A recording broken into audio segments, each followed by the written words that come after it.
Mais c'est les organisateurs, une partie des organisateurs de Nuit debout qui nous ont contactés pour nous demander si on voulait bien projeter ce film ici, en nous disant que c'était certainement un bon endroit pour faire des propositions qui participent à changer la société, qui avait l'air d'avoir une envie commune de réinventer un certain nombre de choses. Donc nous, on a fait ce film pour qu'il soit un outil et que les gens s'en servent. Donc on l'a projeté dans plein d'endroits différents. On l'a projeté à l'ONU à New York, on l'a projeté pour les élus de la mairie de Paris, on l'a projeté dans des salles des fêtes, dans des écoles. Donc pourquoi pas ici?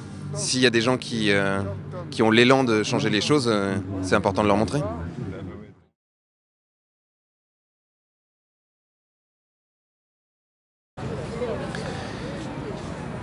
J'ai rien à dire. Enfin, je veux dire, les gens sont libres et responsables et font leur choix par eux-mêmes. Après, nous, ce qu'on a vu dans le film et ce qui nous paraît important aujourd'hui, c'est de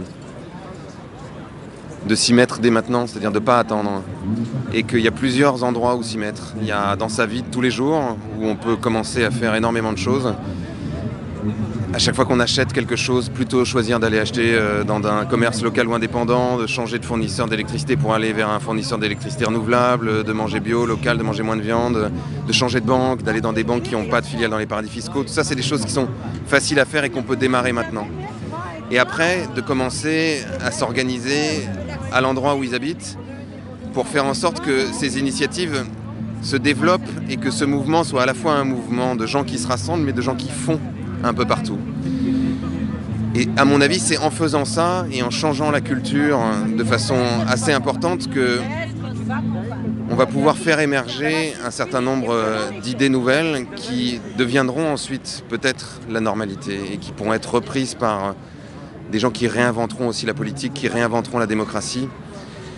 Et voilà. Et je pense que c'est très important que ce mouvement soit ouvert, qu'il accueille tout le monde, qu'il fasse en sorte qu'il n'y ait pas d'entre-soi.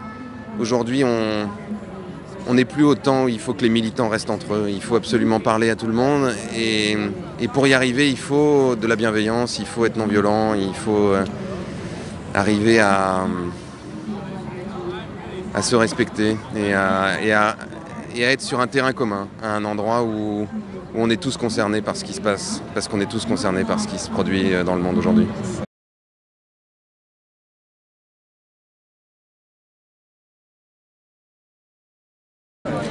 J'étais pas sur place, j'ai juste vu une vidéo sur internet, donc je peux pas exactement m'exprimer sur ce qui s'est passé, parce que je ne sais pas ce qui s'est passé exactement.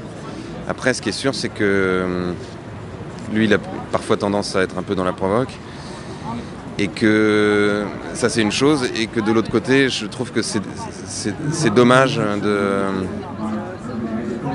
ne pas arriver à être dans un espace de dialogue où tout le monde puisse s'exprimer, y compris des gens avec qui on n'est pas d'accord. Et si on commence à régler ça par la violence et par l'intimidation, je pense que c'est pas bon pour le mouvement, de façon générale.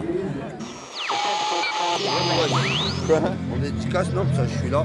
Une dédicace pour la famille, pour gosse et continuer le mouvement. C'est très bien.